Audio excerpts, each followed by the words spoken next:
Maraming salamat po sa pagpunta ninyo. Hindi ko na patatagalin ang press ko na to dahil alam ko namang mahalaga ang oras ng bawat isa sa atin. Pinahahalagahan ko rin po ang seguridad at kabutihan ng bawat isa sa atin, kaya ako to gagawin.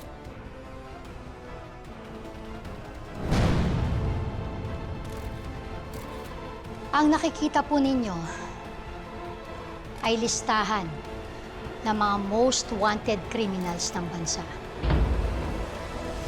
Nanggaling po ang listahan na ito sa isang malapit at maaasahan na kaibigan. Sa totoo lang po, natatakot ako para sa buhay ko. Pero kailangan ko pong gawin to. Dahil panahon na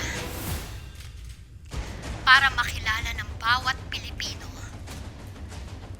ang mukha ng mga masasahol na kriminal na to. Dapat lang lahat sila makulong. Sila po ay miyembro